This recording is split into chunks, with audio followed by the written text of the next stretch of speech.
Hello class, welcome to Career Edge. आज हम पंजाब पटवारी के 2016 के जो पेपर में रीजनिंग एबिलिटी आई थी उसको डिस्कस करेंगे। So let us begin. हमारा पहला जो क्वेश्चन है वो है one term in the following number series is wrong, find out the wrong term. हमें कुछ एक टर्म्स गिवन है 1, 5, 5, 9, 7, 11, 11, 15, 12 एंड 17। हमें बताना है इनमें क्या गलत है। तो हम देखेंगे, पहले हो रहा है हमारे पास +4, फिर +0, फिर हो रहा है हमारे पास +4, तो अगला उस हिसाब से +0 होना चाहिए था, जो कि नहीं है, -2 है। फिर हमारे पास हो रहा है यहाँ पे +4, फिर -0 या +0 वट एवर, उसके बाद हो जाएगा हमारे पास +4, फिर -3, फिर हमारे पास हो रहा है +5। तो ये कोई एक लॉजिक प्रॉपर नहीं बन रहा। ठीक है, तो अब हम यहाँ पे क्या करेंगे, हम यहाँ पे एक सीक्वेंस बनाएंगे। कैसे, इसको देखेंगे। 1 और 5 में क्या हो रहा है, +4। 5 और 7 में क्या हो रहा है, +2। 7 और 11 में क्या हो रहा है, +4। तो यहाँ पे जब ये +4, +2, +4 हो रहा था, तो यहाँ पे हमारे पास होना चाहिए था +2, जो कि यहाँ पे हुआ है +1। तो यहाँ पे हमारे पास आना चाहिए था 13। अगर यहाँ पे ये 13 होता तो हमारी सीरीज ये सही होती। एक बार हम इसको फिर से देखेंगे कैसे। 1 और 5 में +4, 5 और 7 में +2, 7 और 11 में +4, 11 और 2 जब प्लस करेंगे, क्योंकि सीरीज हमारी जो चल रही है +4 +2, उसके हिसाब से यहाँ 12 की जगह 13 आना था। अभी एक बार टैली करते हैं।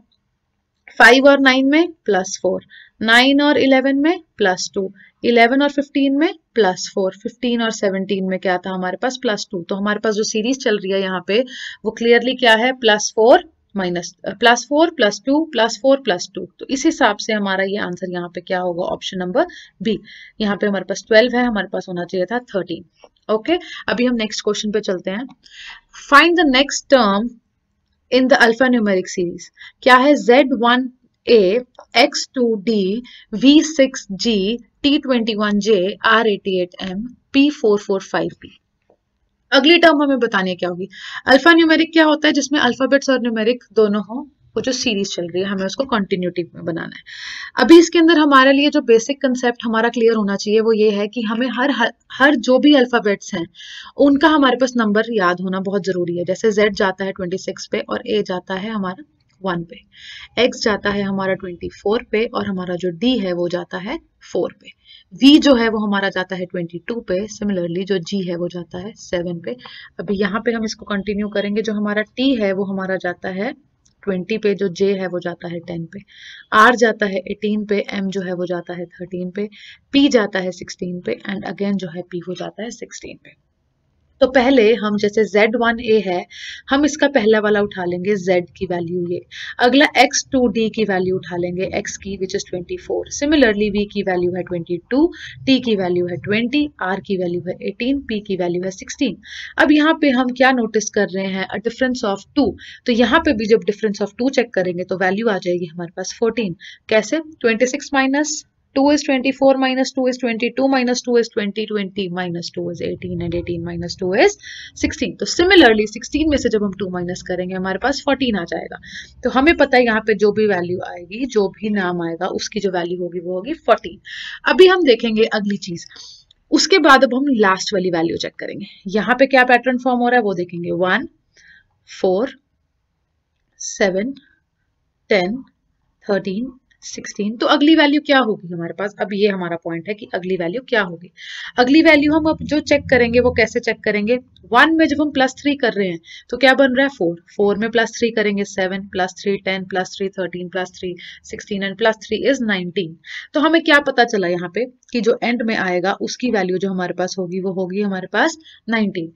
तो अब हमें पता है कि n की जो वैल्यू होती है वो होती है 14 एंड s की जो वैल्यू होती है वो होती है 19। तो उस हिसाब से अब हम जब आंसर्स हमारे चेक करेंगे, n इसमें भी है n इसमें भी है, बट हम s चेक करेंगे, s हमारा इस ऑप्शन के अंदर है, तो हमारा option number A is the right answer. But ये कैसे आया नंबर, हम वो चेक करेंगे। अब हम आते हैं नंबर्स पे। Z1A में 1 था, X2D में 2 था, V6G में 6 था, T21J था, R88M था और उसके बाद P क्या था, 445 था। तो यहाँ क्या आएगा, देखो हम लिंक देखेंगे इनमें क्या है। इसके अंदर ऑब्वियसली कुछ ऐड होगा या इंटू 2 होगा, इसके अंदर भी कुछ ऐड हो सकता है या इंटू 2 हो सकता है। हमें कैसे पता चलता है कि मल्टीप्लिकेशन हो रही है, एडिशन हो रही है या दोनों हो रहे हैं। हम देखेंगे यहाँ पे 1 के बाद 2 है, फिर 6 है, फिर 21 है, फिर 88 है, फिर 445 है। 1 से लेकर 445 की हम फर्स्ट की और लास्ट की जब चेक करेंगे, जो नंबर फॉर्मेशन है उसके अंदर एक बहुत बड़ा जंप है। मतलब क्या है, अगर 1 2 4 10 18 ऐसा कुछ चल रहा होता तो एडिशन ही होती वहां, बट यहाँ पे क्या है, 1 के बाद जब हम लास्ट वाला चेक कर रहे हैं इट इज 445, तो पक्का यहाँ पे कुछ मल्टीप्लीकेशन हो रही है और हो सकता है साथ में एडिशन भी हो रहा हो। तो जब हम चेक करेंगे इसके अंदर, अब हम देखेंगे 1 जो है जब हम उसको 2 से मल्टीप्लाई करेंगे तो 2 आ जाएगा, 2 को 3 से करेंगे 6 आ जाएगा, पर 6 के टेबल में 21 नहीं जाता। दैट मीन्स कुछ और चल रहा है, कुछ और। अब हम चेक करेंगे, अगर हम इसके अंदर +1 करते हैं तो ये 2 हो जाएगा, और उसको करेंगे इंटू 1 तो 2 आ जाएगा। इसके अंदर अगर अब हम करेंगे +1 तो ये 3 हो जाएगा, और इसको इंटू 2 करेंगे तो 6 आ जाएगा। 6 के अंदर अगर हम करेंगे +1 तो 7 आ जाएगा, और इंटू 3 करेंगे तो 21 आ जाएगा। उसी हिसाब से अगर हम 21 में प्लस करेंगे 122 हो जाएगा, और इंटू 4 करेंगे तो 88 आ जाएगा। 88 में जब हम 1 प्लस करेंगे 89 हो जाएगा, और उसको हम करेंगे जब इंटू 5 तो हमारे पास 445 आ जाएगा। अब सिमिलरली हम क्या करेंगे, 445 + 1, 445 में जब हम +1 कर देंगे 446 जो है वो वैल्यू बन जाएगी। +1 तो हमने कर दिया, अब यहाँ पे 1 2 3 4 5, तो यहाँ पे हम इसको किससे मल्टीप्लाई करेंगे, अब 6 से मल्टीप्लाई करेंगे ताकि हमारे पास एक जो वैल्यू आ जाए वो हमारा आंसर होगा। 6 6 जार होता है 36, 6 3 कैरी हो गया, 6 4 जार 24 प्लस 3 इज 27, 7 2 कैरी हो गया 24 26, 2 6 7 6 इज आर राइट आंसर। तो यहाँ पे हमें पता चल गया कि हमारा N 2676 is the right answer। चलिए क्वेश्चन नंबर 3 देखते हैं। Find the odd one among the following. इसके अंदर अब हम देखेंगे कि ऑड वन आउट कौन सा होगा। पहला है हमारे पास सिरिंज, अगला है हमारे पास ट्वीजर, उसके बाद है ड्रॉपर, उसके बाद है स्ट्रॉ। ये जो सारी की सारी ऑप्शंस है, सिरिंज हम इसके अंदर भी क्या कर सकते हैं, जो सिरिंज होती है हम इसके अंदर सोक इन कर सकते हैं किसी चीज को, ब्लड को, वाटर को, एनी लिक्विड को सोक इन कर सकते हैं।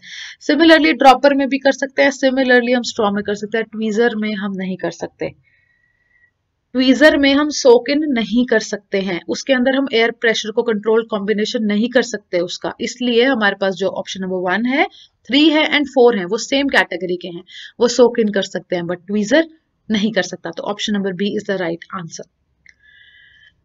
अब क्वेश्चन नंबर 4 में हम देखेंगे, out of 4 groups of letters, हमारे पास यहाँ पे 4 ग्रुप्स हैं लेटर्स के और हर ग्रुप में 5 लेटर्स हैं, 3 are alike in some way, find the different one. Similarly odd one out का क्वेश्चन है। यहाँ पे ऐसे क्वेश्चंस को करने के लिए प्रेफरेंस आप किस मेथड से करेंगे, वो ये है आप इनके नंबर्स लिख लीजिए। जैसे ए का नंबर है 1, 4 का है D, 2 का B, 5 का E एंड C का कितना होता है 3। अब देखो यहाँ पे एक सीक्वेंस आपको दिख रहा है 1 2 3 4 5, ठीक है। अब हम आएंगे, यहाँ पे एक सीक्वेंस बन गया, अब हम चेक करते हैं कि वो सीक्वेंस सब में बन रहा है। F का क्या होता है 6, I का होता है 9, G का होता है 7, J का होता है 10 एंड H का होता है 8। 6 7 8 9 10 ये भी ठीक है, ये भी ठीक है, मतलब सब में ये जाना चाहिए। K का होता है 11, N का होता है 14, L का क्या होता है 12, O का होता है हमारे पास क्या होता है 15 और M का हमारे पास क्या होता है 13। तो 11 12 13 14 15। तो ऑब्वियसली हमें पता है फोर्थ में कुछ गड़बड़ होगी। अब हम चेक करेंगे, P का होता है 16, R का 18, T का 20, S का 19 एंड Q का हमारे पास क्या होता है 17। 16 17 18 बनना चाहिए था, यहाँ पे गड़बड़ है, ऑप्शन नंबर डी। ठीक है, ये गलत है यहाँ पे हमारे पास, क्योंकि सबके अंदर सीक्वेंस बन रहा है ऐसे और ऐसे, यहाँ पे वो नहीं बन रहा सीक्वेंस। तो option number D is your right answer. अगला क्वेश्चन चेक करेंगे, यहाँ पे है Prashant has 3 children, Sangeeta, Vilna and Ashish. ठीक है, प्रशांत है जो, उसके 3 बच्चे हैं, प्रशांत के 3 बच्चे हैं, कौन कौन है, संगीता, विलना एंड आशीष। तो ये हमारे पास जो चैप्टर है ब्लड रिलेशन, उसका एक बहुत इंपॉर्टेंट क्वेश्चन है, और ये आपको आना बहुत इंपॉर्टेंट है क्योंकि यहाँ पे इस चैप्टर की सबसे ज्यादा इंपॉर्टेंस है। हमें पता चल गया 3 बच्चे हैं, संगीता, विलना और आशीष। आशीष जो है वो मैरिड है मोनिका से। तो एक चीज जो है वो ये है कि हम यहाँ पे प्लस यूज करेंगे मेल के लिए और हम फीमेल के लिए क्या यूज करेंगे, माइनस, पहली चीज। दूसरी चीज, जब हम ये सिंगल एरो यूज करेंगे, ये हम करेंगे ब्रदर सिस्टर रिलेशनशिप के लिए, जिसको हम बोलते हैं सिबलिंग रिलेशनशिप। और जब हम ये वाला एरो यूज करेंगे, ये हम करेंगे हस्बैंड एंड वाइफ के लिए यूज, मतलब स्पाउस रिलेशन। ठीक है, ये मैंने आपको थोड़ा सा बेस बता दिया कि ये एरो का भी यूज करेंगे और ये एरो का भी यूज करेंगे, माइनस का भी यूज करेंगे, प्लस का भी यूज करेंगे। अब हमें पता चल गया जो संगीता है वो मैरिड है आशीष से, सॉरी मोनिका जो है वो मैरिड है आशीष से। ठीक है, अभी हम अगला पढ़ेंगे, आगे क्या है, Monica the eldest daughter of Mrs and Mr Rao. अब हमें पता चल गया कि प्रशांत जो था उसका तो बेटा था आशीष, उसकी जो शादी हुई वो हुई मोनिका से। मोनिका किसकी बेटी है, मिस्टर एंड मिसेस रॉय की। मिस्टर रॉय, मिसेस रॉय, मोनिका उनकी बेटी है। यहां तक हमने कर दिया question solve. The Roys married their youngest daughter to the eldest son of Mr and Mr Sharma. इनकी एक और कोई डॉटर है, इन्होंने उसकी शादी जो करी है वो किससे करी है, मिस्टर एंड मिसेस शर्मा के बेटे से। उसके बाद यहां तक, and they had 2 children Amit and Shashi. किसकी बात कर रहे हैं, the Roys married the youngest daughter, their youngest daughter to the eldest son of Mr and Mrs Sharma and they had 2 children Amit and Shashi. अब हमें इसके अंदर क्या पता चल रहा है, अमित और शशि कौन है, अमित और शशि यहाँ पे हमारे पास, यहाँ पे आ जाएगा अब हमारे पास अमित और यहाँ पे हमारे पास आ जाएगा अब शशि, क्योंकि उनके 2 बच्चे बताया मिस्टर एंड मिसेस शर्मा के। उसके बाद हमारे पास गिवन है the Roys have 2 more children, Roshan and Vandana. Roy जो हैं, यहाँ पे हमने रॉयज देखे थे। अब जो रॉयज हैं इनका एक तो बच्चा हमने बना दिया था मोनिका, उसके बाद इनके और बच्चे हैं, इनके जो और बच्चे हैं उनका क्या नाम है, वंदना एंड रोशन। तो वंदना अब ये हो जाएगी और एक रोशन हो जाएगा। ठीक है, अब हमारे पास एक वंदना हो गई एंड एक रोशन हो गया। उसके बाद अब क्या है, बोथ एल्डर टू वीना, मतलब इनकी एक जो डॉटर थी वीना, उससे ये दोनों रोशन और वंदना एल्डर है। अब आगे हम पढ़ेंगे question, Sameer and Ajay are the sons of Ashish and Monica. अब आशीष और मोनिका कहाँ है हमारे पास, ये गिवन है। आशीष और मोनिका के भी फर्दर अब 2 बच्चे हैं, कौन, Sameer and Ajay. Rashmi is the daughter of Amit. अब हमने अमित बनाया था यहाँ, जो कि शर्मा का बेटा है, और रश्मि इनकी क्या है, बेटी है। अब ये हमने एक डायग्राम कर दिया ड्रॉ। यहां तक हमने पूरा ये क्वेश्चन बना दिया। ठीक है, अब हम पढ़ेंगे इससे रिलेटेड हमारे पास कौन से क्वेश्चन हैं।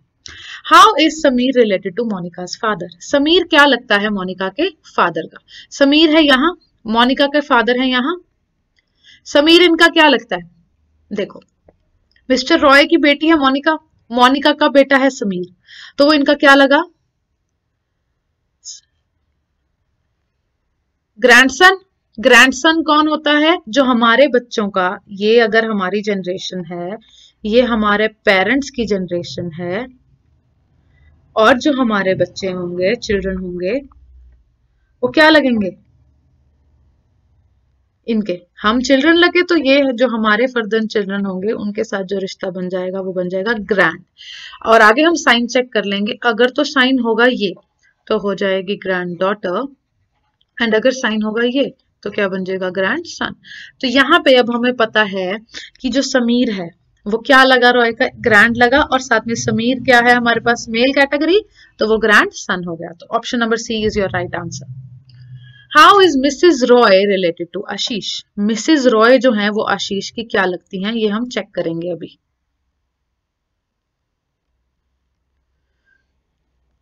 मिसेज रॉय यहाँ है हमारे पास, और जो आशीष है वो हमारे पास यहाँ है। मिसेज रॉय जो है वो मोनिका की क्या है, मदर है। एंड मोनिका जो है अगर उनकी डॉटर है तो मोनिका का हस्बैंड उनका क्या लगेगा,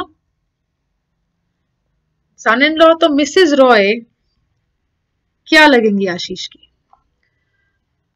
इनकी डॉटर है, डॉटर का जो हस्बैंड है क्या लगेगी, जब वो इसकी मदर है तो वो इसकी क्या लगेगी, मदर इन लॉ। तो मिसेस रॉय आशीष की क्या लगी अब, मदर इन लॉ। अगला अब हमारे पास जो क्वेश्चन है वो है हमारे पास, read the following information and answer 7 and 8 questions. 6 flats हैं हमारे पास जिनका नाम गिवन है, 6 flats on the floor in 2 rows facing north and south. अब देखो, जो नॉर्थ फेसिंग होगा वो बनेगा यहाँ, जो साउथ फेसिंग होगा वो बनेगा यहाँ। क्या नाम गिवन है, P, Q, R, S, T and U। 6 नाम हो गए। अब हमें क्या करना है, इनमें से बिठाना है 2 rows में, एक नॉर्थ फेस कर रही है, एक साउथ। सब में क्या क्या आएंगे, हमारे 3-3 लोग आएंगे। क्यू जो है उसको नॉर्थ फेसिंग फ्लैट मिल रहा है। अब देखो, जो ऊपर होता है ये होता है नॉर्थ, जो नीचे होता है ये होता है साउथ, क्योंकि हमारा जो डायग्राम बनता है वो हमारे पास कैसा बनता है, नॉर्थ यहाँ होता है, ईस्ट यहाँ होता है, वेस्ट यहाँ होता है और साउथ यहाँ होता है। तो उस हिसाब से नॉर्थ फेसिंग ये हुआ और साउथ फेसिंग ये हुआ, और ये अब हमारे पास है नॉर्थ फेसिंग, ये हमारे पास है साउथ फेसिंग। तो जो क्यू है उसको मिल रहा है नॉर्थ फेसिंग, तो क्यू आ जाएगा यहाँ। और क्यू के साथ हमें पता चल गया कि एस नहीं आ सकता। हिंट है ये हमारे पास, जहां पे भी क्यू आ जाएगा वहां एस नहीं आ सकता। अगली चीज जो है, S and U get diagonally opposite corners। तो पहली ये बात आपको पता होनी चाहिए कि डायगनल होते हैं ऐसे में ऑपोजिट, ऐसे में जो ऑपोजिट होते हैं वो होते हैं डायगनल्स। तो हमें यहाँ पे पता चल रहा है कि S and U get diagonally opposite corners। अब हम देखते हैं कि किधर S और U को बिठाना है। अगली चीज में R next to U gets a south facing flat। South मतलब नीचे को। R जो है अब वो U के नेक्स्ट बैठी है, मतलब U के साथ बैठा, और वो यहाँ पे फेस कर रहा है, कहाँ पे, साउथ फेसिंग। अब या तो U इस तरफ हो सकता है, हमें नहीं गिवन कि U किस तरफ है, तो हम एक केस ये बना देंगे जहां पे हम U यहाँ बिठा रहे हैं और दूसरे केस में हम U यहाँ बिठा देंगे। हमें पता है ये साउथ फेसिंग है, तो हमने अब 2 केस बना दिए। अब एक और चीज हमें जो गिवन थी वो पहले हम देखेंगे क्या थी, कि S और जो U है वो डायगनली ऑपोजिट है। अगर अब हमारे पास U यहाँ है तो हमारे पास S यहाँ आएगा। सिमिलरली अगर हमारे पास इस केस में U यहाँ बैठा है, कहाँ बैठा है, ये यहाँ है U, तो हमारे पास S यहाँ आएगा। ये हमारे पास केस नंबर 1, केस नंबर 2 बन रहा है। उसके बाद अब हमने ये बना दिया ऑपोजिट कॉर्नर फ्लैट्स पे बैठे हैं, and T gets north facing flat. अब देखो, नॉर्थ वाली पोजीशन यहाँ पे ये है और यहाँ पे ये है। हमें पता था कि जो T है वो नॉर्थ फेसिंग में आएगा, तो T जो है भाई हमने नॉर्थ फेसिंग में बना दिया। P रह गया, P यहाँ आ जाएगा, P यहाँ आ जाएगा। It is one and the same thing. हमारे ये तो 2 तैयार हुए हैं जो कि बिल्कुल सिमिलर हैं, बिल्कुल मिरर इमेजेस हैं दोनों की एक दूसरे के साथ। अब हम इनके बेसिस पे क्वेश्चन सॉल्व करेंगे। पहला क्वेश्चन है, if flats 1 and P are interchanged, whose flat will be next to U। अगर हम फ्लैट्स को चेंज कर रहे हैं T और P के, हम फ्लैट्स को चेंज कर रहे हैं P, इफ फ्लैट्स ऑफ, यहाँ पे इसको R की जगह 1 की जगह आप R कर लो। अब हम यहाँ क्या पढ़ रहे हैं, if the flats of R and P are interchanged, whose flat will be next to U। U के साथ में फिर यहाँ पे किसका फ्लैट होगा, अगर हम यहाँ पे P कर दें, यहाँ पे R कर दें, U के साथ होगा P का फ्लैट। तो option number A is your right answer. अगला है, which pair of flats like SU arc diagonally opposite to each other। जैसे SU diagonally opposite हैं एक दूसरे के, वैसे और किसके हो रहे हैं, P और T। सिमिलरली P और T एक ही बात है, तो यहाँ पे हम आंसर मार्क कर देंगे option number C, that is P and P। चलिए अब हम करेंगे अगला question, that is question number 9। The positions of how many letters in the word, क्या वर्ड है, powerful, will remain unchanged when the letters within the words are arranged alphabetically. ऐसे जब हमारे पास क्वेश्चंस आ जाते हैं जिनको हमें अल्फाबेटिकली अरेंज करना होता है, उनको हम बोलते हैं पेयरिंग वाले क्वेश्चंस। इसके अंदर आपको पेयर्स बनाने होते हैं। कैसे, इसका एक बहुत इजी मेथड है, 2 मेथड्स हैं, मैं आपको दोनों ही अभी बताने वाली हूँ। कैसे करेंगे हम इसको सॉल्व, हम यहाँ पे फर्स्ट अल्फाबेट उठाएंगे जो कि हमारे पास क्या गिवन है, W। W से आप आगे बोलना शुरू कर देंगे, जैसे भी जो भी अल्फाबेटिकल ऑर्डर होता है, जैसे A के बाद होता है B C D E F, तो W के बाद आपका क्या होता है, WXYZ। आपने क्या करना है, हर अल्फाबेट पे जो W के आगे अल्फाबेट्स आते हैं उनकी कंटिन्यूटी बनानी है। नहीं बना, क्योंकि देखो WXYZ कुछ भी सेम नहीं है, मैच नहीं करा, कैंसिल हो गया। OPQRSTU, देखो OPQRSTU, U और O क्या है, सेम है, सेम जगह पे आ रहे हैं जब हम उनको काउंट कर रहे हैं, और वैसे वंडरफुल के अंदर भी। ये हो गया पेयर नंबर 1 हमारे पास रेडी। अब हम करेंगे NOPQRST, नहीं करा मैच। NOPQRST नहीं करा। D और E, D के बाद E आता है, तो हो गया ये हमारा पेयर नंबर 2। DEFGHI नहीं हुआ, EFGHI नहीं हुआ, RSTU नहीं हुआ, FGHU नहीं करा। हमने अब इसको सिर्फ इस मेथड से नहीं करना कि हम यहां से उसको ले जाएं सीधा और चेक कर ले लेफ्ट टू राइट, नहीं, हमें उसको राइट टू लेफ्ट भी चेक करना है।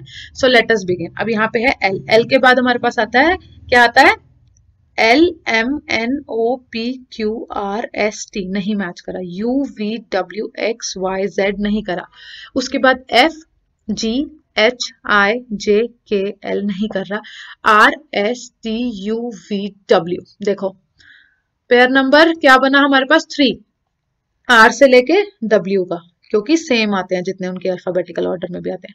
3 हो गए, EFGHIGEFGNO, देखो NO भी बन रहा है। पेयर नंबर 4, NO नहीं बना, OP नहीं बना। अब देखो हमारे पास पेयर्स हो गए टोटल 4, तो 4 is your right answer, but 4 option में नहीं है, तो यहाँ पे नन ऑफ दीज हम मार्क कर देंगे, नन।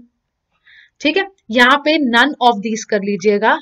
अगर हम सिर्फ नन को देखेंगे ऑप्शन को, तो नन का मतलब होता है कि कोई भी फॉलो नहीं कर रहा, विच इज नॉट ट्रू, तो नन ऑफ दीज आ जाएगा। इसको करने का एक और मेथड क्या है कि जैसे आपके पास वंडरफुल वर्ड गिवन है, आप वंडरफुल वर्ड गिवन है, आप यहाँ क्या करो, हर अल्फाबेट के नीचे जो उसका एक्चुअल ऑर्डर आता है आप वो लिख दो, जो भी है उनकी नंबरिंग है, आप अगर वो लिख दोगे तो उस हिसाब से आपको याद करना, यहाँ पे इसको सॉल्व करना बहुत मुश्किल हो जाएगा। क्योंकि अभी आपको क्या करना है, 23 से आगे चलना है, 23, 24, 25, 26, 27, 28, 29, 30, 31 नहीं जा रहा, 26 से ज्यादा हमारे पास अल्फाबेट्स नहीं होते। अब देखो यहाँ 14 और 15 जा रहा है, ये हम मार्क कर देंगे। उसके बाद यहाँ पे हमारे पास आ रहा है 18, 19, 20, 21, 22, 23, ये भी हम मार्क कर देंगे। तो यहाँ पे आपके लिए इस मेथड से सॉल्व करना भी इजी रह जाएगा। तो which ever you find is easy, आप उसके थ्रू करिए इसको। चलिए अब हम क्वेश्चन नंबर 10 देखेंगे। In the following letter series each letter gets the numerical value based on its position in the following arrangement such that M को मिल रही है वैल्यू 1, K को मिल रही है 2, K को अगले को मिलेगी 3 क्योंकि I को मिल रही है 4, 5, 6, 7, 8, 9, 10, 11, 12, 13, 14, 15, 16, 17, 18, 19, 20, 21, 22, 23, 24, 26, 25 एंड 26 टोटल हमने लिख दिया यहाँ पे। अब जो भी नंबर थे, अब क्या है, the sum of the values of O and B। O and B की वैल्यू क्या है यहाँ पे, 11 एंड 12। अब वो कह रहे हैं इनका सम कर दो, 11 प्लस 12 वी नो इज 23। तो वो बोल रहे हैं कि is exactly equal to which of the following. 23 किसका नंबर है, simply you have to check it. 23 किसका नंबर था हमारे पास, L का, और इनके सम का भी 23 है, तो हमने ये सॉल्व कर दिया। Option number D is your right answer. The question एक बार फिर से रिपीट करते हैं। The sum of the values of OB is exactly equal to which of the following.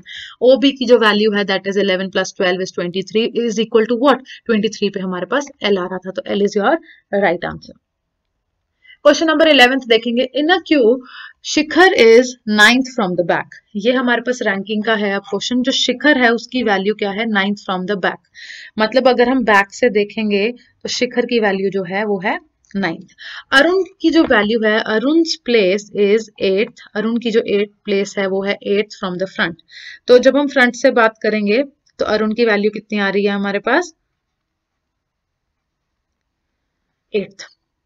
Nikhil की जो पोजीशन है वो है in the middle of these two. Nikhil की जो पोजीशन है वो है मिडल ऑफ दीज टू। तो अब हमें क्या करना है, what could be the minimum number of boys standing in a Q. एक लाइन में जो लोग खड़े हैं, जितने भी बॉयज खड़े हैं, उनका मिनिमम नंबर बताना है क्या है।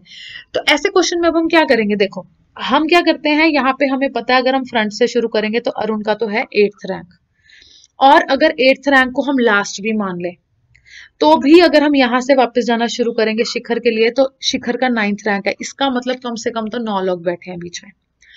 ठीक है, अगर अब हम 9 लोगों वाला केस लेंगे तो 9 लोगों में जब यहां से हम नीचे से जाएंगे 9th पोजीशन पे तो हमारे पास बैठा है अरुण, जबकि हम उस पे फर्स्ट पे बैठेगा वो जब हम ऊपर से जाएंगे, अगर हम 9 बच्चे लेके चल रहे हैं। सिमिलरली अभी हमें पता है कि जो अरुण है वो 8th place from the front है, अगर हमने यहाँ पे अरुण को 8th प्लेस पे बिठा दिया तो अब हम यहाँ क्या करेंगे, ये हमारे पास वैसे कौन सी पोजीशन पे हो जाएगा, नीचे से 2nd पोजीशन पे, अगर हम 9 वाला केस लेके चल रहे हैं तो। अब देखो यहाँ पे अगर ये 9th पे, यहाँ पे ये अगर हम ऊपर से चेक कर रहे हैं शिखर का रैंक 1 आ रहा है, और अगर हम नीचे से चेक कर रहे हैं शिखर का रैंक, अगर हम ऊपर से चेक करते हैं तो फर्स्ट आता है, और अरुण का चेक करते हैं तो 8th आता है। इनका मिडल चेक करेंगे अब हम, यहाँ से हो जाएगा 2, यहाँ से हो जाएगा 7, यहाँ से हो जाएगा 3, यहाँ से हो जाएगा 6, यहाँ से हो जाएगा 4, यहाँ से हो जाएगा 5, इनका कोई मिडल तो आया नहीं। तो जब मिडल आया ही नहीं, निखिल कहाँ बैठेगा, इसका मतलब हमारे पास आंसर क्या आ जाएगा, 10th, क्योंकि जब हम 10th में ऐसे करेंगे यहाँ पे 9 वाला, यहाँ पे 8 वाला बन जाएगा 9। सिमिलरली हम यहाँ से 1 का 2 करेंगे, 8 का 9 करेंगे, 2 का 3 करेंगे, 8 का 7 करेंगे, 3 का 4 करेंगे, एंड हम क्या करेंगे यहाँ पे 7 का जब 6 करेंगे 5 आंसर बच जाएगा। 5 पे कौन बैठा है, फिर निखिल, क्योंकि हमें क्वेश्चन में गिवन था कि निखिल जो है वो मिडल में बैठा है। तो option number C is your right answer. अब देखिए ये क्वेश्चन है हमारे पास, the second day of a month is Friday. जो सेकेंड डे है मंथ का वो फ्राइडे है, which of the following would be the last day of the next month which has 31 days. हमें अब इस क्वेश्चन में पहली बात हम डाटा चेक करेंगे कि पूरा गिवन है। ये तो बता दिया कि जो मंथ का दूसरा दिन है वो हमारे पास फ्राइडे है। उसके बाद हमें ये भी बता दिया कि हाँ, जो मतलब हमें हमारे से ये पूछा गया है कि जो अगले महीने में जिसमें 31 डेज होंगे उसका लास्ट दिन कौन सा होगा। अब या तो हमें इसके अंदर पता है कि 30 डेज होंगे, या फिर हमें पता है इसके अंदर 28 डेज होंगे, या फिर हमें पता है इसके अंदर 29 डेज होंगे, या फिर हमें पता है 31 डेज होंगे। अब मैं आपको तीनों केसेस एक्सप्लेन कर रही हूँ। फॉर एग्जाम्पल अगर ये हम देखेंगे यहाँ पे हमारे पास अगर ये आ जाता है अप्रैल, तो ये मई है, ये भी ठीक है, ये भी हो सकता है। 28 और 29 अगर फरवरी के हैं तो ये मार्च है, ये भी ट्रू है। और उसके बाद अगर ये जुलाई है तो ये अगस्त है, ये भी ट्रू है। हमें जब पता ही नहीं कि ये वाला जो मंथ है जिसकी हम बात कर रहे हैं, जिसका फर्स्ट डे या सेकंड डे जो फ्राइडे है वो कौन सा है, हमें पता ही नहीं, ये इनमें से कुछ भी हो सकता है, और हर केस के लिए we have a different answer. तो यहाँ पे हम सिंपल क्या मार्क कर देंगे, डाटा इज इनएडिक्वेट। इनएडिक्वेट मतलब इनसफिशिएंट, हमारे पास प्रॉपर डाटा ही नहीं है जिससे हम आंसर को सॉल्व कर पाए। ठीक है, चलिए अगले क्वेश्चन पे। Replace the question mark with the given alternatives. ये है हमारे पास क्वेश्चन मार्क, हम एक लॉजिक ढूंढेंगे। 8, 6, 6, 2 और 36, क्या लॉजिक बनेगा। जब आप ध्यान से देखेंगे तो 8 इंटू 6 करेंगे हम इसको सॉल्व, 8 इंटू 6 क्या बनता है हमारे पास 48। एंड अब हम जब ये वाले ऑपोजिट को करेंगे 6 और 2 इज 12, 6 इंटू 2 इज 12। जब आप इसको इसमें से माइनस करोगे 48 में से 12 को तो आपके पास आंसर आएगा 36, जो कि बिल्कुल सही है, आ रहा है। तो सिमिलरली अब हम क्या करेंगे, हम यहाँ पे 7 और 10 को जब मल्टीप्लाई करेंगे हमारे पास 70 आ जाएगा, और यहाँ पे हमारे पास 4 और 6 है, तो हम जब 4 इंटू 6 करेंगे हमारे पास 24 आ जाएगा। तो बेसिकली हमें इसके अंदर करना है 24 को 70 में से माइनस करना है। जब यहाँ पे हम 10 में से 4 जाएंगे तो हमारे पास 6 आ जाएगा, और यहाँ पे 6 बच जाएगा, 6 में से 2 जाएंगे 46। तो आपका यहाँ पे आंसर आ जाएगा option number B which is 46। तो यहाँ पे हमारे पास आ जाएगा 46। कैसे, 7 एंड 10 को मल्टीप्लाई कर देंगे और फिर 4 इंटू 6 का जो भी हमारे पास मल्टीप्लीकेशन का आंसर आएगा उसको उसमें से माइनस कर देंगे। क्वेश्चन नंबर 14 देखेंगे, replace the question mark with one among the given alternatives. देखो पहले हम यहाँ पे लॉजिक फाइंड करेंगे। ए 1 नंबर, सी का क्या नंबर होता है 3, ई का क्या नंबर होता है 5, जी का क्या नंबर होता है 7, आई है ये, ठीक है। यहाँ पे अब हम क्या करेंगे, हमें पता है आई का क्या नंबर होता है 9, एम का नंबर होता है 13 और ओ का नंबर, ये ओ है, ओ का क्या नंबर होता है हमारे पास 15 एंड क्यू का नंबर हमारे पास होता है 17। तो अभी हम क्या करते हैं, पहले हम अल्फाबेटिक ऑर्डर चेक कर लेते हैं। दिस इज 1 3 5, मतलब +2 हो रहा है, 7 + 2, ठीक है। उसके 13 + 2 इज 15 + 2 इज 17। तो यहाँ पे क्या होगा, क्या करेंगे यहाँ पे 7 9, अगली वैल्यू क्या आनी चाहिए 11 आनी चाहिए, ठीक है। ये हो गया हमारे पास, हम अभी चेक कर रहे हैं, उसके बाद देखेंगे। उसके बाद ये हमारे पास आना चाहिए था 11। 11 पे आप लोगों को पता है क्या होता है के।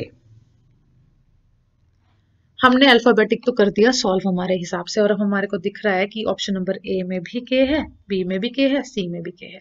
अब हम चेक करते हैं इनकी पीछे वाली वैल्यूज। यहाँ है 2 4 6, इनको सॉल्व करो। जब अगर हम इनको करते हैं 2 और 4 को ऐड कर दोगे, आपके पास आ रहा है 6, और यहाँ पे हमारे पास 6 गिवन है। इसको एक बार चेक कर लेंगे कि हम जो लॉजिक सोच रहे हैं वो ठीक है। कैसे, 5 5 + 9 14 होता है। यहाँ पे भी आपके पास क्यू के साथ 14 आ गया। इसका मतलब यहाँ पे अब हमें क्या करना है, 3 और 5 को ऐड कर देना है। तो जब हम 3 और 5 को ऐड करेंगे हमारे पास क्या आंसर आएगा 8।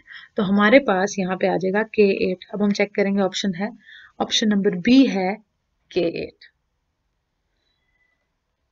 चलिए question number 15, 3 of the 4 are alike in a certain way and so form a group। ये क्या है, हमारे पास जो 4 ऑप्शंस हैं इसमें से 3 जो हैं वो सिमिलर हैं और एक ग्रुप फॉर्म कर रहे हैं। तो हमें बताना है कौन सा ऐसा है जो इस ग्रुप को बिलोंग नहीं करता। पहला है 125। 125 क्या है, 125 जो होता है वो 5 का क्यूब होता है, ठीक है। कुछ और भी लॉजिक लग सकता है, हम देखेंगे फिर।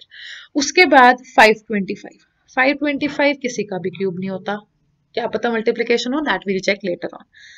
अब आ जाती है 729 की बात और 216 की बात।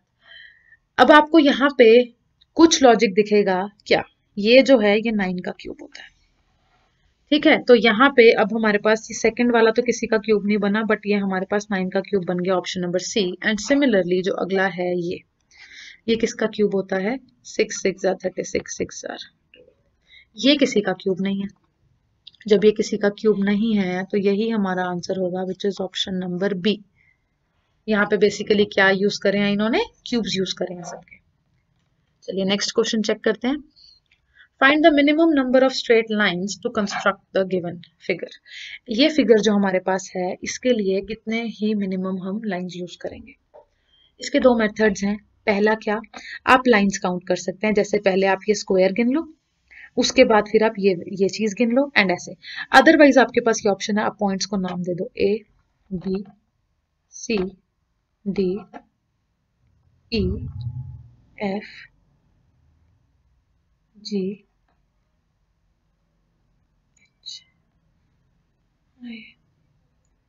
जे, ऐसे नाम देके आप इनको काउंट कर सकते हो।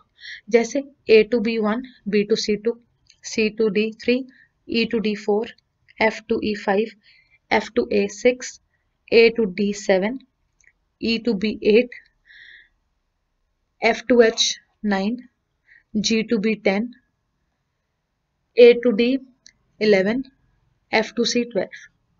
ये हमने यहाँ पे हमारे पास पूछा था मिनिमम, कम से कम कितनी लाइनें चाहिए इसको कंस्ट्रक्ट करने के लिए। कम से कम हमने गिन ली 12 तो चाहिए ही चाहिए, ज्यादा सारी इनको हम ये जो A to G, G to B, E to G to D, E to J to D, J to G to A, हम जितनी मर्जी इसको इंक्रीज कर सकते हैं। मिनिमम पूछा है उन्होंने, मैक्सिमम नहीं पूछा। जब उन्होंने मिनिमम पूछा है तो मिनिमम हमने अभी काउंट किया 12। या फिर अगर आपको ये पॉइंट्स नहीं बनाने तो आप सिंपल कर सकते थे 1 2 3 4 5 6 7 8 9 एंड 10। यहाँ पे हमारे पास ये 11 एंड 12, ये हमारे पास ऐसे भी बन जाता, ठीक है। तो इसी के साथ हमने अपने आज के जो 16 क्वेश्चन थे करंट अफेयर्स, ये वाला अपना कैरियर एज के रिलेटेड, ये हमने कर दिए हैं। तो इसके अंदर अब आपको अगर कोई भी प्रॉब्लम होती है तो आप यहाँ पे गिवन नंबर पे कांटेक्ट कर सकते हैं और आप कैरियर एज पे छोटी बारादरी पे विजिट भी कर सकते हैं। Thank you so much.